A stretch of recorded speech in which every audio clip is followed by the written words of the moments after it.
Oh, very good. Yeah. I mean, I'm on coffee, so. Oh, gorgeous. Yeah. See, My fancy mug. Is it? Ooh, that is a very nice It's mug. quite fancy.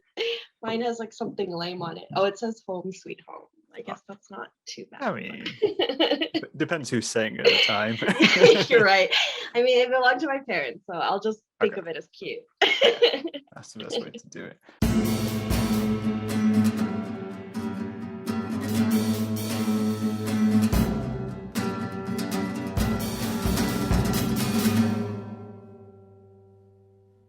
We'll get started. Okay. Welcome to the podcast, Natal. Thanks.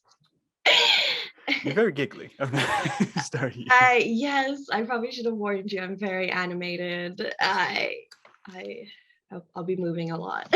Whereas I'm the contrast of I speak a lot with my hands, but my mom says if I'd be any more laid back, I'd fall over. So it's. Oh my goodness, that's so funny. No, I actually really enjoy listening to yelling at concrete, because your voice is so soothing. Thank you. And so I'm always like, yeah, this is excellent. I was like, this is the right person for the job. It's the contrast to the name I have of yelling at concrete. When in reality, right. I'm actually quite quiet. And, you know. That's hilarious, actually. I never thought of that. So I'm terrible at introducing guests. So if you could tell people who you are and what you're up to, what you do. Yay. Okay. Yes. I should have been ready for this because I knew you were going to ask me to introduce myself. Okay, well, I'm Natal. I go by Natal Rocks. That's my artist name. The main thing that I do is I'm editor-in-chief of Bipan Mag, which is an online zine geared towards queers and allies here in colonial Canada. And then I do some stuff on the side, I do a lot of production assistance, I work in film, little documentaries and things like that. And I make cheesy art at home. Who doesn't? Yeah. And I work at an art gallery part-time, and I also work as a substitute teacher. Thank you so much. Yeah, that's kind of me in a nutshell. Yeah. So you're coming from words have failed me. I think you mentioned Calgary. You're around Calgary? Yeah. So I was living in Calgary. Right. I'm actually from a smaller city. It's in Treaty 7. And it's northern Alberta. So I'm not sure if you looked at Canada or not, but Alberta's kind of this rectangle. I know bits of Canada. So it's right next to British Columbia, and it's northern. So BC's south, and Alberta and then Grand Prairie's north. Right. And so so I'm from literal rural Alberta. Yes. I find a lot of similarities between Canada and the whole area and where I'm from, because I'm from Lincolnshire in the UK, which is a big farming state area. Oh, so cool. when people are I'm from rural here, and I'm yeah, no, I get that vibe. Yeah, for real. Yeah. And so the thing with Alberta is if you go south, it's rural in the sense where you're from, where it's just farm. Right. There's just all kinds of farm. And then if you go north, where I'm from, it's all oil and gas. So that's where all the fracking and all of that stuff is done. So here it's oil town. I'm originally from a steel town, so I know that. Okay, yeah. Yeah, so you really do get it. It's just the overlap is incredible at times. You mentioned a term there, which I feel like a lot of people won't know, and I had to look up. You mentioned Treaty 7 as a place. Yeah. What is that in your description, I guess? Oh, geez. Okay. Well, let me try to do my best to educate. So I don't even know, but it's essentially a historical thing. Right. So from when the British were over here colonizing Canada, they made treaties with the Indigenous people. Okay. And so then they separated the land, and there's like Treaty 1, 2, 3, 4, 5, 6, 7. So I just happen to live in the area that's called Treaty 7, which is Northern Alberta. So like it depends where you are, but Alberta has 2 treaties. Right. So Northern Alberta's Treaty 7, and then Southern Alberta's Treaty 8. Okay. And they're like pretty big, like land masses. Like you could live in Treaty 7 and you could live in like 9 or 10 different cities. So yeah. There may be many questions about Canada I may have as we go on. Yeah, I'm so excited. I'm so excited. So I visited Canada once in my lifetime. No and it was way. 2019, and I went to Ontario and Ottawa and all that. And I was there for like 2 weeks, but my knowledge of the rest of the Canada has been picked up from having guests on the show. So. Oh yeah, you actually had quite a bit of Canadian guests. I've got another one coming as well, who's out in Vancouver.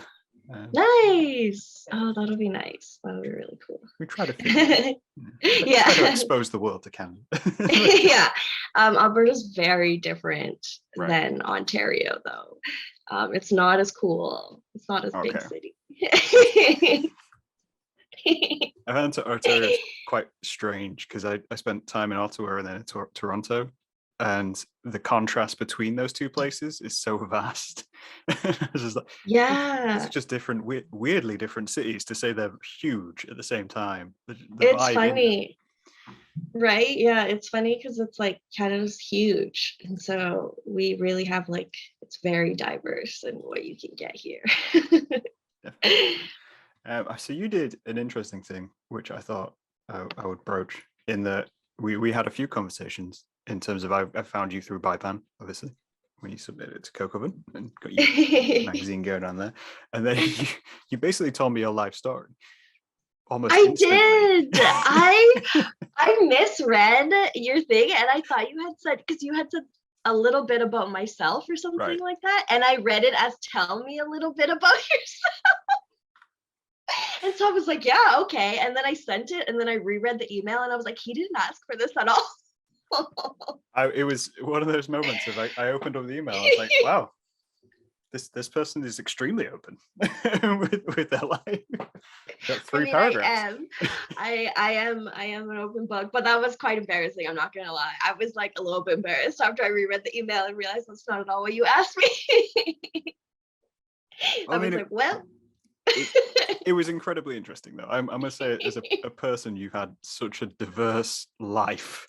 Like, it's like you've lived 3 lives in the space of 1. Oh my gosh, yeah. I was just bragging.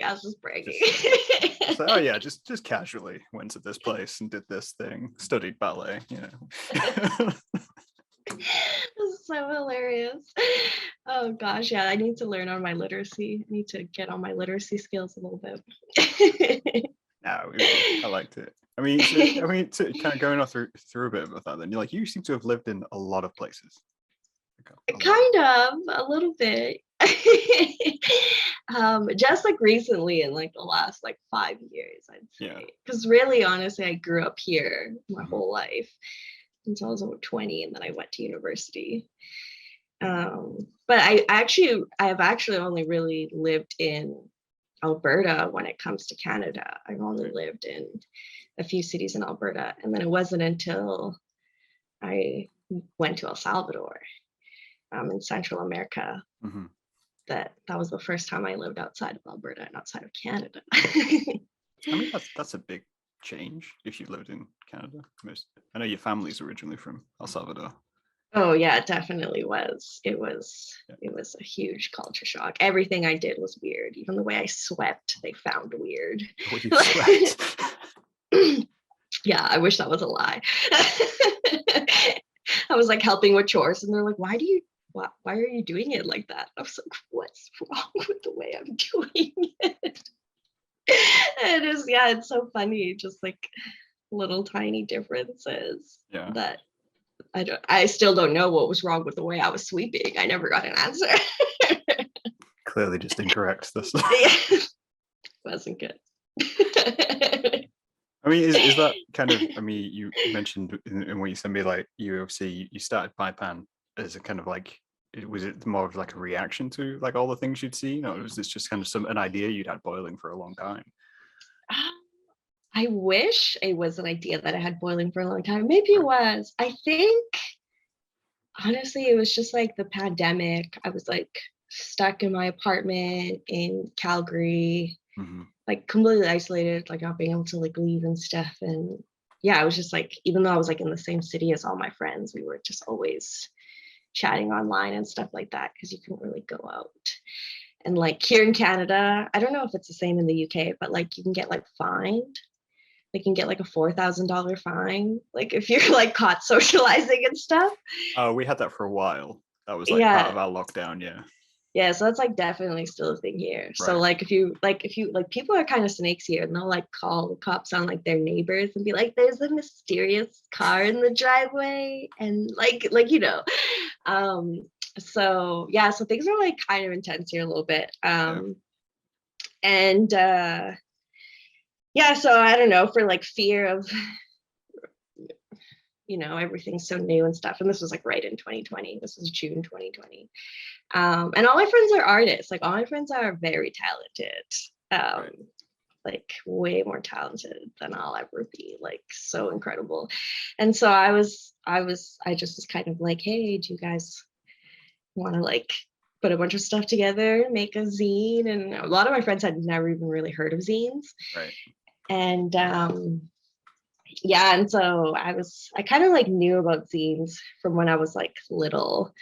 And I always just like thought they were cool because I was always into like scrapbooking and collaging and stuff like that. And so then I was like, let's do it, but I'm going to do it all like online. Like it's going to be paperless and it's going to be like the coolest thing ever. And I don't know, I was just kind of like pulling ideas out of my butt, and all my friends were totally like gung-ho because everyone was locked inside and was like desperate for a task. So yeah, so the first like 3 issues that I did were honestly like, I know everyone that submitted, like and so yeah, and so then after those like first 3 issues that came out, and I was doing it monthly, I don't know how I was doing that, but one was coming out like every month. And what was I gonna say? Oh yeah, and then I was just like posting it on my Instagram. And it was before I even created like the Bipan Instagram account. It was just like my personal Instagram. And like strangers were like, can we submit? Like, can we get on this? And can we? And I was like, really? Like I was like flattered. I was like, really? Like you want to be a part of this? This is kind of cool. Or like, or if not, it was like a friend of a friend. Like they were like, oh, you know, my friend so and so, I saw that they were in it. Like, could I be in it too? And so this is kind of like word of mouth, and yeah, it just kind of like blew up into what it is today. Yeah, I mean, I was going to say, you found kind of the zine community fairly kind of accepting and willing to engage with your content. Yeah, it was really cool. And like the cool part is like I wouldn't even say it was like just the zine community. Like I think it was just like Calgary artists and like Canadian artists and things like that. Like a lot of people were like, what's a zine? And like kind of confused. And I felt like I was like doing like zine 101 with people and like kind of like explaining like we get to like publish whatever we want, like however we want and things like that. And people are like, this is so cool. I've never heard of this. And I was like, it didn't seem like such a like wild idea when I first brought it up, but a lot of people were definitely like really like shocked by it. It's always strange to kind of meet people and they ask you kind of like, oh, what do you do? And you're like, oh, well, I make these things. And they're like, why? Yeah. Like, what? You know, like, don't you look for like a publisher or something? Like, no, I just print it myself. Yeah, a lot of the time I honestly feel like I'm just talking to myself. Like I'm just like, hey Natal, check out all of these artists. Oh, this is great. Like, and then I'm like, is anyone else even actually reading these? It's interesting you mentioned it, like kind of like you were saying, like when you got started, a lot of it was like friends and people you knew. I think a lot of especially a lot of indie projects do start like that, of just finding your 4 closest friends and throwing them into something you want to do collaboratively, and then it just exponentially grows. Yeah. I got lucky that that's what happened and that people wanted to be a part of it because I had no idea. Is it luck, or is it because there was a void and that neat void needed filling with some stuff? Yeah, a bit of both, honestly. Although it's so funny though, because now that I've started publishing zines, it's been like about a year now. The amount of like queer BIPOC zines that I've run into, I'm like, it feels like everybody's doing this, like in like the best way though. Like I'm not the only one. This is cool. So like I actually now at this point I've definitely found the zine community. Yeah. Like in Canada specifically, and like it's actually really neat. But originally I felt like I was like by myself in the ocean, Yeah, looking for a lighthouse. I think that's what got me when you kind of sent it through, and I was like reading about it, and obviously whenever I put something on CoCoven, I read about it just to make sure I'm not putting anything ridiculous on there. But I was kind of reading through it, I was like, well, this seems familiar. Like this, I've seen a lot of zines which are, queer zines especially, and that's a huge part of the culture, and like BIPOC zines. And I was like, okay, right, but there's a combination here, and it's real. It's almost like niche, but not niche at the same time, because it's two massive communities which are being brought into one concept. Yeah. So, and yeah, I just kind of put it. I was like, yeah, no, this will work. This will go. Yay! Yeah. I definitely. Yeah, I knew it wasn't like a totally original concept, but it was definitely like needed. Like at least in Alberta, where I live, like a lot of the zines that I've seen like come out of more. Sorry, I realize I'm stuttering a bit. Come like Calgary is like a bigger city, so it's like not so surprising. And surprisingly, Edmonton, which is the capital of the province that I live in, they actually have a fairly cool zine community as well. But mainly like Ontario, Vancouver, Montreal, like the bigger cities have more of like a artistic queer BIPOC community rather than rural Alberta, where people are still viewing. So, like I've had comments where people are like, BIPOC spaces, isn't that segregation? And I'm like, no. And then I kind of have to like break things down for them. And I'm like, okay, historically, what has segregation been used to uphold? Okay, so is this the same situation? And of course they're like, no. But I'm like, okay. Yeah.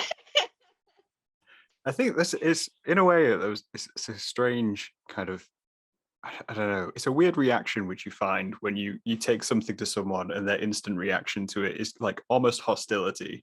And it's like, I'm not coming at you in a hostile way. If anything, I'm coming at you quite a friendly manner. Here's my thing I'm making, I'm just doing this. And they're like, no, that's segregation. Like, what? No. Why are you so on edge? It's very fascinating, and it's funny the amount of people are like, because I so publicly put out education out there on like the queer community and things like that, the amount of people that just feel like I am now like a dictionary. They'll just like message me and they'll be like, well, what is this and what is that? And I'm like, Google is free. Like I'm like, or you can subscribe and our little buy me coffee, which is like our version of Patreon. And I was like, and then I will mail you things right to your door. Then they usually be quiet because they don't want to send you money. As soon as money's involved, people just drop off from the conversation without clarifying. Yeah, they're like, actually, you know what? I'll probably Google these things myself. The question is, this the classic artist situation of just like, oh, I love your work. It's really, really good. And you say, oh, how much do you charge for these things? And then you give them the price and you just watch their faces gradually drop and walk away. And it's like, yes, it costs that much. Yeah, I mean, well, that's why I actually wanted it to be free. Like I wanted it because it is free. I don't know if I mentioned that. But yeah, the online version of it is free. Like, so we have like a buy me coffee where you can actually, like, I'll actually send people like a physical copy. It looks like this. And then here's the front and back and the magazines inside. And I'll send them like stickers and all this other kind of stuff, like if people actually want to spend money on it. But if that's not in your budget, then there's a free version online, and like everything's free. We have all kinds of stuff online, and we try and keep it updated and keep it accessible. Yeah, that's the main goal. There was a line on kind of the Bipan website which I thought was really great, and it was good to see it kind of declared on the site, so to speak. And it was just kind of that line you have about just appreciating that people come from different places, but realizing that they may not have the chance to learn about any of this stuff and learn about different cultures and learn about that. So ignorance isn't something which you can kind of look at and be like, no, you're evil because of this. You've just never really had the opportunity. And I thought it was nice to see that, because like I say, like a lot of people do get hostile when introduced with new information, and it's like, no, it's okay to learn. Yeah, it's really funny. That's something that I've noticed. So I'm on the spectrum. I have ASD, I'm autistic, and one thing that is I notice when neurotypicals is it's like a point of like embarrassment, which is like so funny, because I'm like, how could you be embarrassed about not knowing something? Like, it's just so silly to me. Like, it's just like a concept that like I can't even grasp. But people get like very emotional about it, and it's almost like and like I live in, like I said, Alberta, and people here like they're very like blue collared working class type people, and like I noticed they're also like very prideful what they know and things like this, and so it's just part of the culture, right? And so there's so many times where I like run into conversations and people either like pretend like they're like following along or they just like or they're just like have no idea what's going on. So talking about the magazine here where I actually live is like a little bit difficult, but online it's a little bit easier. And I think that's like the nice thing about the magazine too, is that you can look it up on your own time.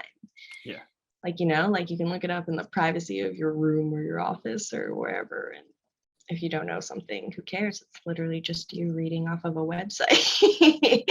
So it almost kind of gives you like that freedom of quickly Googling something if you don't know. Like quick search, and it informs you a little bit more. It's a strange thing. I think I've seen it. I mean, I've seen it a lot within my own communities and even within my own family, kind of thing, of where you bring a new idea and there's a sensitivity to it, and it's almost like you can see them reacting in a way that makes you think that they've reacted negatively to someone not knowing something further down the line, or they've been mistreated within their community for not knowing something, and that's led to them just going, okay, well, now new information just doesn't get through. Just not allowing it. I'm curious to know when this started, like when I'm curious to know, because I was like, we couldn't have always been like that, because there was a time where like humans only knew so much information, right? And we were all learning. So I was like, when did this start? there's a level of it kind of like, it falls back to that, I guess, it kind of information is power. So if you can have a piece of information and say, this is this and this is all it will ever be, you've got complete power because you know everything within the world. So when someone comes along and questions that, then you have to sit back and go, well, this changes the power I have. And that's an insecurity, and that's someone going, well, this affects me and my livelihood and everything now, even though it won't. It's just new information, and that's just the fear, just absolute fear. And you kind of have to hand it off in a different way when you encounter that, and say, well, no, here's how it fits into your worldview. I'm not trying to take anything from you. That's actually something that I've been thinking a lot, or that I've noticed like a lot in like the last year, is that we all live in different worlds. And I never knew that. As weird as it sounds, but I just in my brain, I was like, we're all living in the same reality, but we really aren't. we really are not. And yeah, and I've come to discover this in like the last like 2 years, where yeah, I've just like had some conversations with people and I'm like, whoa, like Yeah.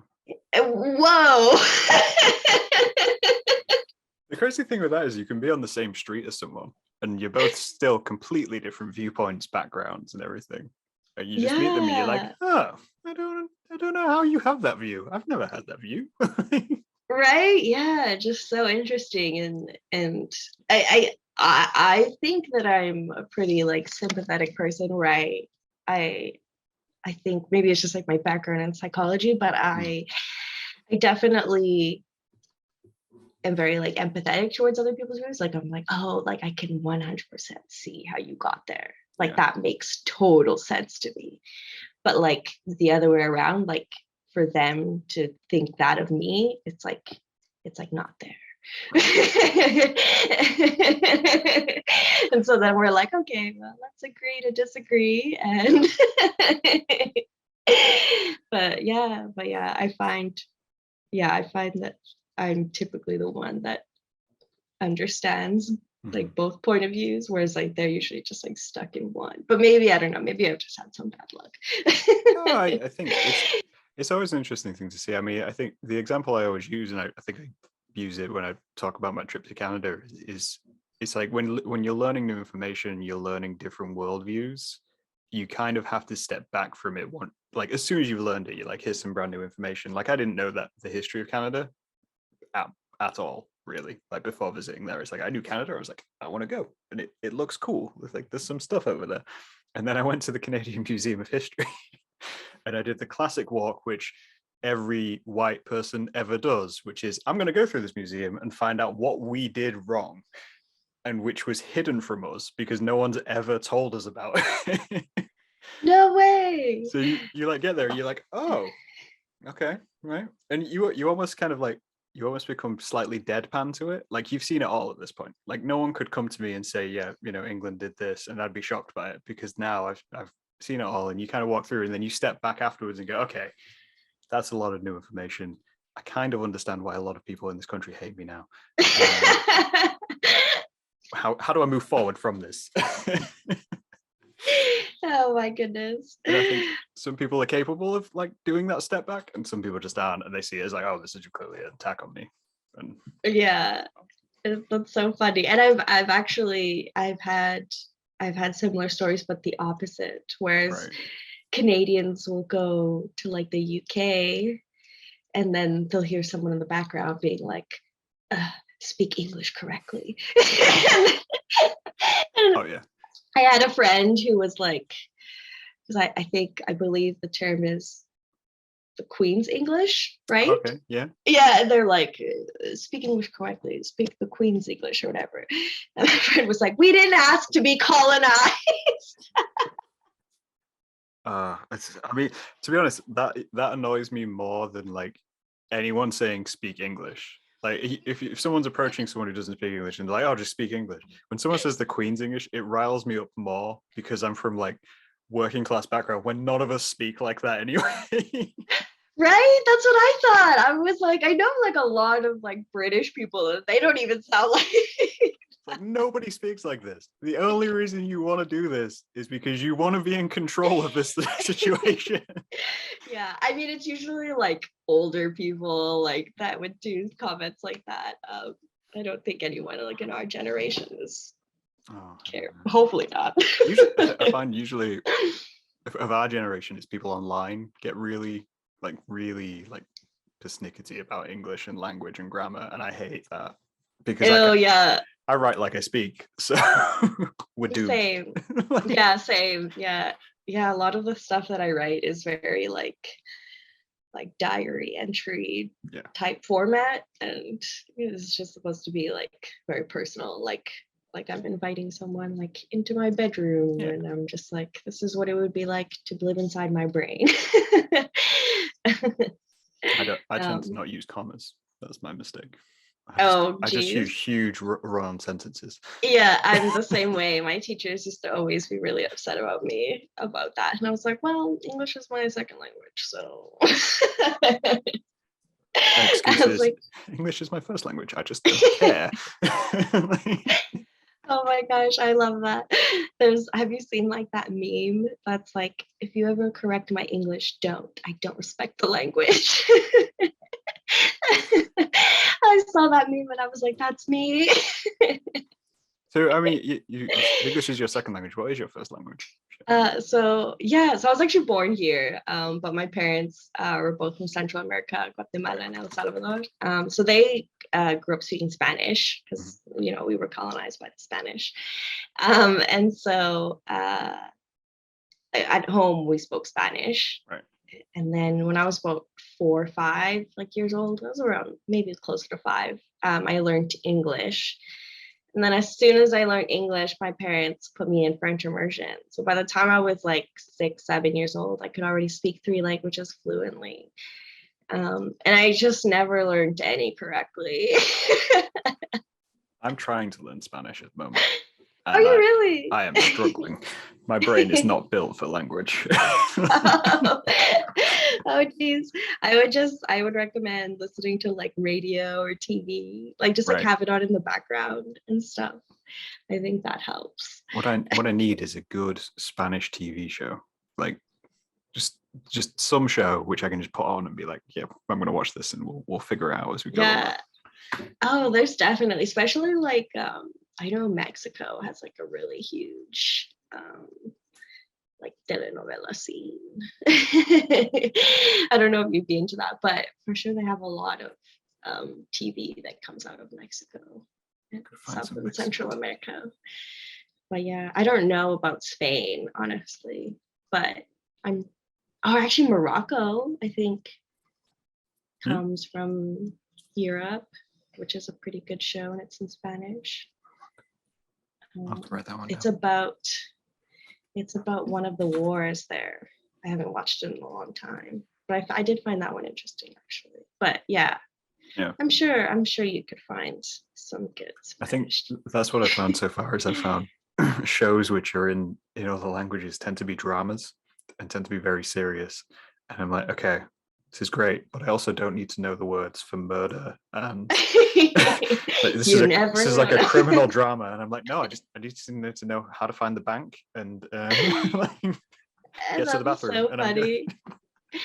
Also, I guess there's also so many dialects in Spanish too, so that's the only thing about the Mexican TV is that it would be like very Mexican Spanish. Yeah. So I don't know if you're ready for that. I'm barely at my name is Graham. My brain just does not remember words as I go along. Yeah, that's crazy that you learned 4 languages. 3 languages. 3, yes. 3 languages. Yeah, I'm trying to learn ASL.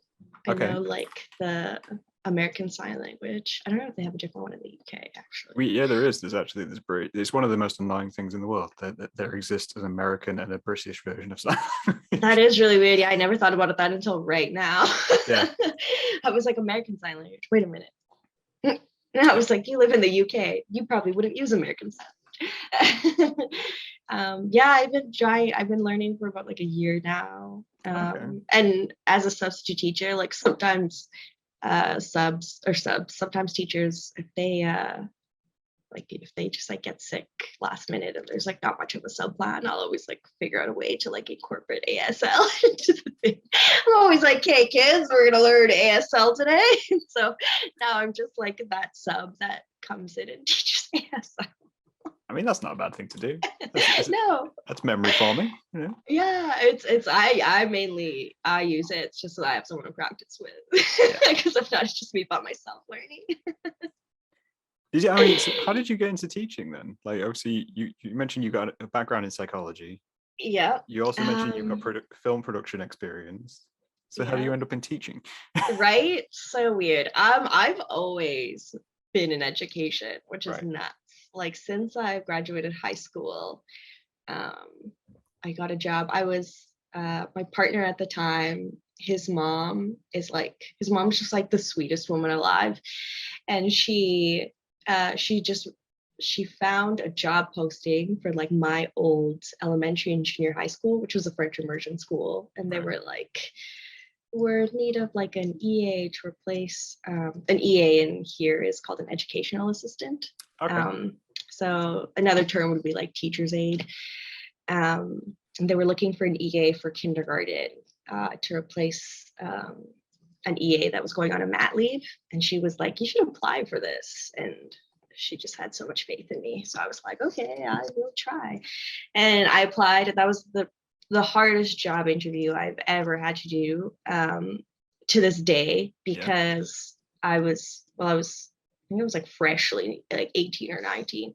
And it was in English and in French. So it was like the superintendent of the school was asking me questions in English.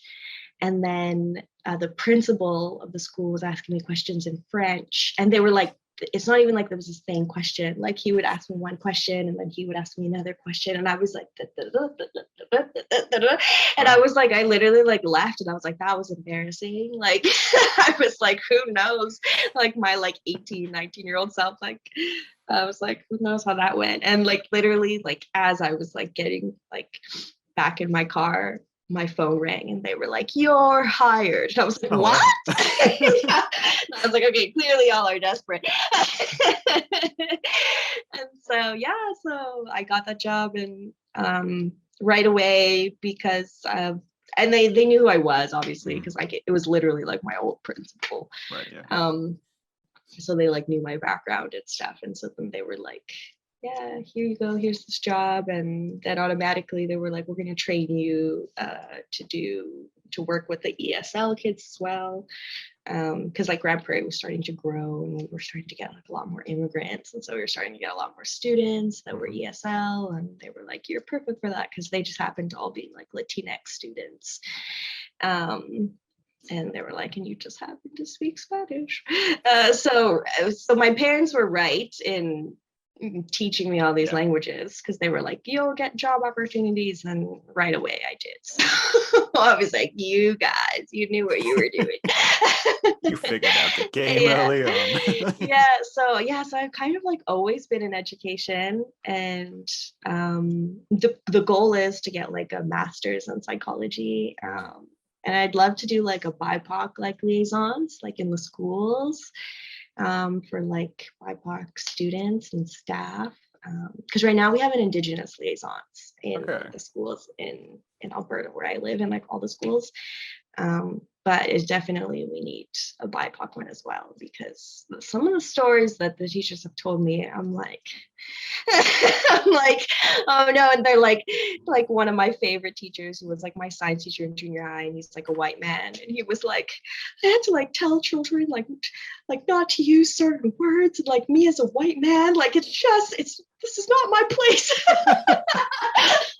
Like, you're right, like it sounds ridiculous coming out of your mouth, like so I'm like, I think that'd be like cool. So it'd be cool to like create in Grand Prairie is like so small, like I literally the superintendent is my friend's mom. Right. So I kind of have some connections. Yeah, you got in there. So and she just became a superintendent like in the last year, so and it just coincidentally happened to be like one of my good friends from school. It's her mom. So I'm like, ooh, maybe after like a year of working I can convince her. I was gonna like ask then, so do you find kids asking a lot about like kind of BIPOC issues and like are they responsive to these kinds of subjects? Oh yeah. Yeah. Oh yes, it's nuts. Especially like, well, because so the funny thing is, like, I grew up here, like, so a lot of the schools that I'm subbing in are like schools that I went to, or like I know like a lot of the staff, because they either they taught me at one point, or I went to school with them and now they're teachers.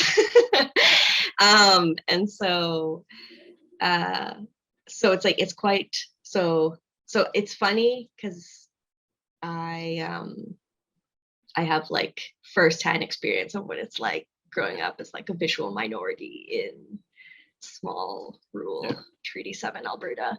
And going into schools, I'm like still seeing like a lot of like similarities from like when I was a kid and like things that are happening. And it's funny because when I was a kid, like I didn't realize a lot of stuff because I didn't know, like how would I have known this stuff.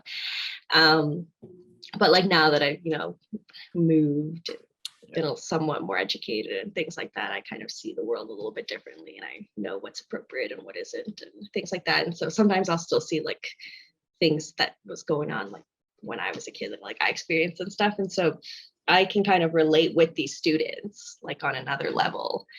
A lot of like these BIPOC students. And yeah, it's funny because they're like, oh, this is so frustrating because so and so said this. And I was like, that's funny because when I had that teacher, I was like, this also happened. And so yeah, so it's kind of funny because now the students, they know me, like because I've been working this whole year now, so it's been like a few months now, so now like the students, they know who I am, and if there's ever things like they'll know that like I'll actually go and like talk to the admin and I have the right words to use and can explain things a little bit further and things like that. And so yeah, so a lot of the students have actually already like been utilizing me and my background to kind of, you know, I wouldn't necessarily say like get their way, but to even just like educate their white teachers on things that are appropriate and not appropriate. And then also because I'm openly gay and queer and two-spirit and all of that, yeah, a lot of like queer kids too will, you know, like come to me like, and it's always like every time I'm subbing, these like queer kids are like, I want to stay in at recess and hang out with you. And they're like, yeah, they're so funny. And a lot of them actually know that I have like the magazine and stuff too. So a lot of them will follow like Bipan and all of that. So that means we have to give them a shout out because you're coming on a podcast, which means you're right. Likely watch a podcast. Yeah, you're right. Yeah. Hello to the Catholic students in Grand Prairie. Yeah, that's another thing. I work at a Catholic school for Catholic school division. So that's another thing. It's almost like, I don't know, it's almost like keyword bingo. Where you're just like, okay, so there's this, and then there's another layer, and there's another layer to me, which just it keeps growing. You know, like, okay, right, it gets more complex. Yeah, it really does. Yeah, I sometimes feel like I'm like a secret agent in the schools.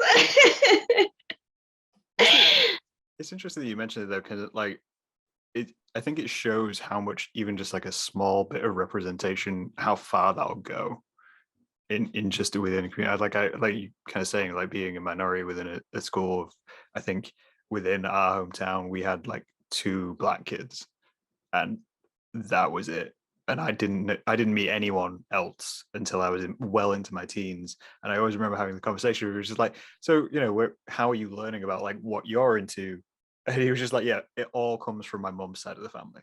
Like literally all comes from my mum's side of the family. And none of it was covered in school. None of it was like broached as like it might be interesting to learn this. And it's like, yeah, right. Yeah, people just like to like stick to what they know, and I think there's like a time and a place for that too. But yeah, but it definitely is nice to like reach out, and I'm always like appreciative of teachers who don't really have detailed subplans, because then I get to like squeeze and I'm like, oh, we're learning social studies, history. Well, have you guys heard of the land back movement? And I'm like, okay, grade 6, let's go. And it's funny, it's funny because a lot of these kids are like, we would have never learned this if you wouldn't have come into our classroom and things like that. And so yeah, so it's kind of exciting in that sense. Not really exciting for the teacher who's sick, who probably felt bad. Who comes back and was just like, well, we were learning about this, but now everybody's asking me about this. What do I do now? Yeah. I'm like, sorry, it looks like you have to do some research. I think especially with teachers, it's interesting to see. I vividly remember we used to ask about things in kind of history and geography and try and learn more about extra things. But if it's not on the curriculum, they won't tell you about it. And that was always the thing, because these were teachers who'd been doing it for decades, and they're like, no, we stick to the lesson plan and do this. And you're like, what? I just want to know this extra little bit of information. Right. Yeah. And it's really fascinating because here the way that the curriculums are built, it's like it's done in like provinces. So like the Alberta school curriculum is very different from the Saskatchewan, very different from the Manitoba. Like they might have like some similarities and stuff like that. But actually, funny story, I'm getting on a tangent now. But the is he called the premier? The prime, not the prime minister, the premier of the province here. He actually got caught. Well, not him personally getting caught, but the people that he works for. He got caught plagiarizing the curriculum from like schools in like the States. Oh. And like, yeah, and they were like schools in like literal like Alabama, like that were just like that like low key had like teaching about like the KKK and like all of this like literal nonsense that he's now trying to like incorporate into like the Alberta curriculum that he just like plagiarized from like the United States. And so now his name is Jason Kenney, and so people call him KK Kenny.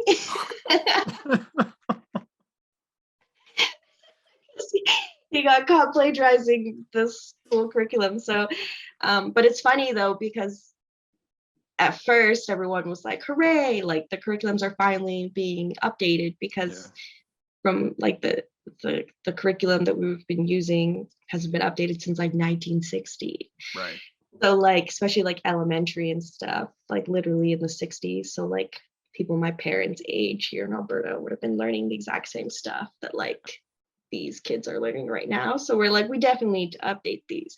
And then he comes and updates them and just plagiarizes nonsense from the States. And we're like, no, that's not what we wanted. Such an odd choice as well. I know. It was just like he was just pushing his own agenda, really. And I mean, I think it's like it's a weird time. Obviously, we're in January now. We're obviously talking about representation and especially when it kind of like comes to children and whatnot. And then the story came out this week about them banning Mouse, the graphic novel about the Holocaust in Texas, and they banned it because it's got swear words in it. And you're like, oh, I never heard of that. But it's like you're like, that's a really important graphic novel. That should be in your schools. And like, no, we've banned it. And you're like, so yeah, stealing from the US curriculum is not advised. Definitely not, right? Absolutely not. Yeah, and it's so funny. Yeah, it's really interesting how much like freedom, I guess, they have, and I'm using this in quotation marks for people who can't see video. Yeah, that you can make it in the curriculums, which is like so silly, because I'm like, how do these things get approved? And it's nuts because the people like doing these are people who have like masters in educations and like their PhD in education, and I'm like, did you not learn anything? Like it's strange to see how it's structured as well. I think because I mean I don't know too much about the US school system, but I know a lot of curriculums are controlled by school councils. And school councils can have any parent on them. Oh. So you don't necessarily have to be educated or anything like that. You form part of the school council. So if your parent minority comes in and says, oh, hey, we're going to get rid of this, and the school can't fight it because the parents have said so. Yeah, that's terrifying. Yeah. that's a little terrifying. Oh geez, yeah. I know a few people who, after getting like their undergrad in education, they were like, I just want to keep going to school, because like they worked in schools for like a year or two, and then they're like, these curriculums are insane, like, so then they just went back to school so that they could hopefully be the people to like adjust the curriculums and stuff. And I've heard so many stories like that, like even my own teachers who went back to school to get masters, and PhDs in education just so like they can have some type of say in the curriculum. So I'm like, geez, yeah. And then in the UK, it's just dictated by the government, so we don't even get it. I say, in the UK, we've become very cynical about our world. We're just accepted everything's terrible, and just now we're just like, yeah, all right. Yeah, the last few years of politics in the UK have been quite entertaining to watch over here. The thing with us is like, we had such a boring time for a very long time. If nothing really happened in UK politics, obviously we had like Iraq and we did that, and that was a whole disaster.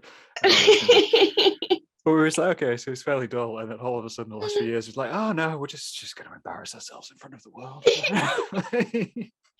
It's just so funny because that's like when people think of like the UK and like the British and things like that, it's always like, well, at least here we just have like this idea of like the red coats and like all of this, and then now like with your new like president, and so do you guys call him a president? Yeah, we have a prime minister. Oh, prime minister, yeah, right. It's same as here. Yeah, your prime minister and everything.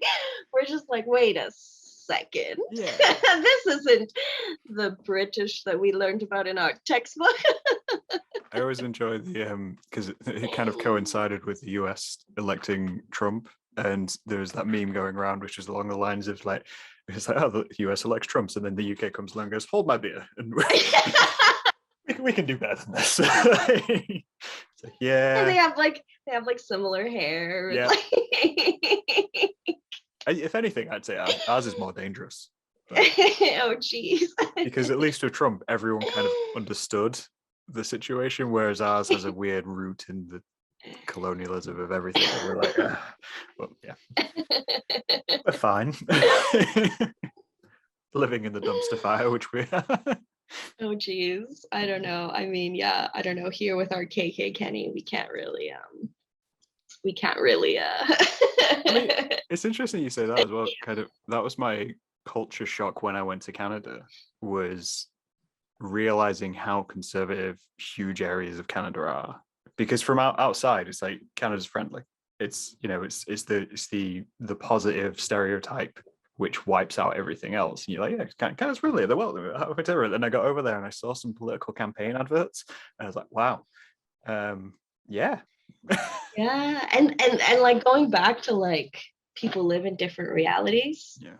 Some people genuinely are like, so I don't know, I'm not sure if you're like aware of a lot of Canadian news right now, but every month there's Indigenous children's bodies that are being recovered. Yeah.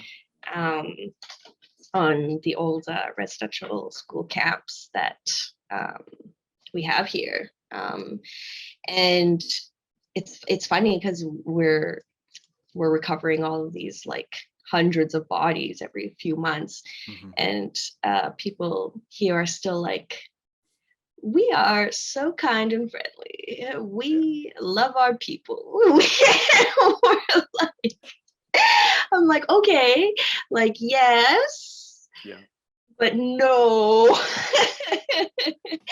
And yeah, it's just, yeah, it's really, there's a lot of white nationalists here, especially in Alberta. Mm-hmm. And it's actually quite terrifying, like some of the stuff that people are like protesting and saying, and how they would want to essentially treat the Indigenous people like presently, like today, and things like that. And we're like, I'm like, how could you call yourself like this friendly nation, but then go ahead and spew this rhetoric? Yeah. Like, and so yeah, so it's really funny like living in Alberta right now, because people really are in like two different realities where they're like completely like blind to one thing.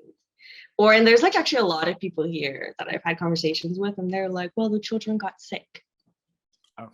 And they're like, yeah, they got polio, and that's why. And Rob was like, I'm like, do you really believe that? Like, I'm just like, what?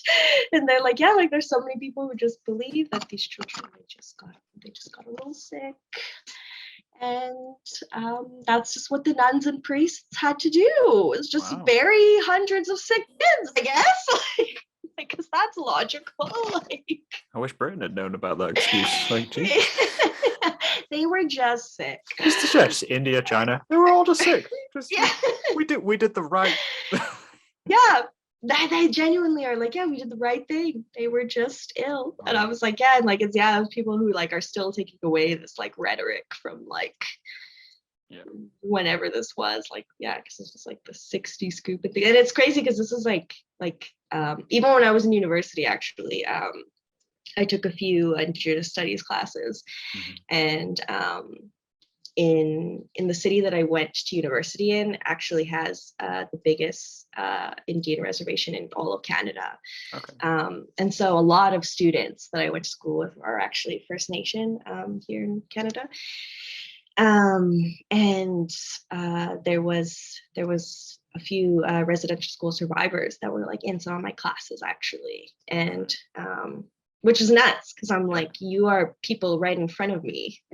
Like, you're like history. And I'm like this really wasn't that long ago. Like I was like, I'm sharing a classroom with you, like, and you were like in these schools during like elementary and things like that. And the stories that they would share, and it's nuts because these people have scars all over their body, their faces. You know, one of them walked with a limp because a nun pushed him down the stairs because he was trying to visit his sister's dorm in the night, and he wasn't allowed to do that. And so he literally got pushed down the stairs, and to this day he walks with a limp because I can't remember exactly what happened, but like every single one has some type of mark or scar or something from that happened to them at that time that they still carry with them. And it's like, this really wasn't that long ago. Like, I was to say, it's a strange, it's almost the conflict of kind of representation with it, which you find, like, obviously, with your magazine, with your zine, like it's a positive representation of people, and it's to get those conversations and those stories out, and to generate more conversation for people who are BIPOC, but also for people who aren't, to learn about things and educate themselves. And then you've got, on a wider, more global scale, countries forcing their representation to things, but in such a positive way that it covers up whatever they did. And it's like, because I was having a conversation literally today about countries in Europe and saying, oh, you know, like, what's your impression of these various countries? And we were saying, it's like, I don't know too much about Italy. I don't know too much about Greece, because the only representations I have them come from movies, and in movies it's just historical and artwork and all these kinds of things. And then as soon as you get there, you're like, oh, there's actually like a real underlayer to everything which happened in your country. And it's finding that balance. And I think, I don't know if people, appreciate that as much as they should. Right? Yeah, totally. Yeah, I think with Canada, so-called Canada, is that a lot of truth is like coming out now. Like, and it's funny because, where I grew up, I went to school with like a few Indigenous people, because it's more like rural here. And so luckily, I did get to grow up with like Indigenous people here. And so I grew up kind of like knowing this stuff, and like knowing like a little bit of the history, and like, you know, meeting like their parents were part of the 60s scoop, or, you know, their grandparents and things like that. And so I kind of like knew this stuff growing up. And so I was never really like ignorant, for lack of better words. Like, I always kind of knew it was a thing. And then also my parents were immigrants, right? So I never had like the Canadian pride of like, you know, like, not my country, you know, type thing. Like, because I'm first generation. Like, I'm the first one born here. Like, my siblings weren't even born here. And so I think I didn't like have that like bias. I was a bit more like open and things like that. But but yeah, no, yeah, I definitely like noticed that. Yeah, there's a lot of people who are just like delusional and are like, this never happened. And if it did, it was like hundreds of years ago. And like, you know, like it's better now and things aren't affected the same. But I'm like, generational trauma, like it lives, like it takes 8 generations to like overcome that and things like that. And like, yeah. And I was like, and I think that like, and like even like white people have generational trauma as well. Like I'm like, Definitely. there's no way that your ancestors were slave owners and you're just okay. Like madness. No way. Like it's the thing is a conversation I've had, which is kind of like, so I'm obviously from England. My entire family is from England. And I think I did a DNA test at one point. It's like, I'm like the most English person possible. There's nothing else like within me. And then you kind of sit there and you're like, okay, but what is my contribution to the country as a family? And like my only saving grace is that we've all been extremely poor. So it's like, okay, so we've got we're slightly minions in everything. But at the same time, we've existed for a very long time, which means we've had to have been involved in all these bad things which happened because we were here, you know, and I don't have any story of some ancestor fighting for any of this. So. That's actually one thing like in Canada that like a lot of people like aren't aware of is that, yeah, like England has like a really huge like working class, like there's a lot of like blue collared English working class people. And like it's funny because when people hear like a lot of people here they like, especially where I live, they haven't really gone to Europe and things like that. And so when they think of like the UK, they think of like the Queen, all of these other things. But I'm like, well, England, yeah. I was like, yeah, you guys have like so much history actually, like especially I'm gonna butcher it, but you know the miners for Pride. Minus for Pride. Oh no, yeah, like, I do know that story. You know what I'm saying? Yeah, I like recently watched that movie like a year or two ago, and I was like, I just felt like I learned so much. And I think that wasn't even. I think that was like in Wales. I don't even think it was in England. Yeah, and if something good's going to happen, it's not going to happen in England. It's going to be in Ireland, Wales, or Scotland. Yeah, but I was like, yeah, like I just had like a moment of like click, and I was like, oh yeah, like. There's like a huge working class population that are like miners and like, you know, millers and like steel or like the Thatcher, which what are the ones that called that build the roof? The Thatchers. Oh, Thatchers. Thatchers, yeah. Like I was like, yeah, like I was like, you kind of like forget that like, that the UK had like all of these like working people. Like it's not, I don't know, because like our depiction of the UK, our very uneducated depiction of the UK is like it's London and nothing else. Yeah, literally, or like we see like all the movies about like the royals and all this other stuff. But I was like, oh, no, there's a whole other population there. I think it's one of those things as well. Like it comes back to that kind of conversation of how hard it can be just to get information to people, of especially when it comes to things which are big and generational and huge concepts of happening. Of like when someone says, "Oh, you know, this happened. Your culture is responsible for it." The instant reaction is like, "Yeah, bad things happen to everybody." You know, we've all got generational trauma, and we've all got some at some level something bad has happened. Like you say, you know, England has a huge working class culture. There's been riots, and we've invaded the neighbors too many times, and it becomes like a comparison game of trauma, and it's again comes to, you should step back and say, well, no, I just need to learn this. I don't necessarily need to apply it. You know, it doesn't have to change how I'm living day to day unless I'm, you know, a huge racist. At which point you should change. But yeah, it becomes like a defense mechanism of trying to compare. You're like, no, that's not what any of this is about. That's very true. Yeah, absolutely. Yeah, that is really funny. Yeah. And I think too, like Canada, because we were colonized by the British and the French, like our depiction of those two European countries are like, well, they've clearly very good and successful and have no trouble whatsoever. Like, look at them. Look at all these countries that they have. Wonderful, you know. But it's like, no. Life is peachy in the UK. I get my chauffeur to drive me home, and I have scones and tea when I get there. Right? It's dark reality where I'm sat eating a pot noodle hunched over my sink. What's the boy to do? Yeah, it's so funny how much like, we really need to learn to like step in other people's shoes and just like experience it and just like appreciate it and then step back.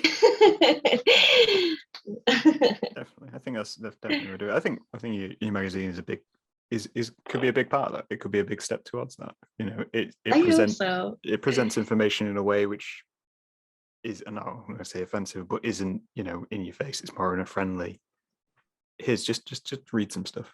And yeah, that's literally all it is. Yeah, I'm just like, just browse a little bit, pick up things with it. And that's the cool thing about like a whole magazine is I'm like, you don't have to read the whole thing. Like, you can read like 1 or 2 articles, you can look at 1 or 2 pictures and get something. Like, it's not like you need to like start front to back, you know, like you can, like, that's the cool thing about magazines is you can pick apart, like, ooh, like, I don't know anyone who picks up a magazine and is like, I read this front to back and that was great. Like, no, like, you know, you usually skim through them and find what you like and things like that, or just look at it. Yeah. I mean, if you do, if you do read the magazine front to back, please tell me. I feel like I should send you a medal. I should send you something. I encourage all people to do that, to go pick up Bipan magazine and read it front to back, just to make Natal happy. Yeah. Like I said, sometimes I feel like I'm like talking to myself. I know, I get that feeling. But on that note, I think it's probably a good point to round this out. Amazing. Lovely to chat to you. Yeah, you too. What's the website URL which people can go to find Bipan? Oh, it's very easy. It's just www.bipanmag.ca. Nice. Because we're in Canada. We'll drop that in the descriptions as well. But it's been lovely to catch up with you. You too. Yeah, I'm so excited to have officially met you. Hopefully it's painless. No, it was great. I was like so excited. I was like so flattered when you had emailed me and you were like, would you like to be a guest? I was like, yeah. I find people who interest me and I bring them in. That's the way to do it. I love that. On that note, we will talk to these guys later. All right.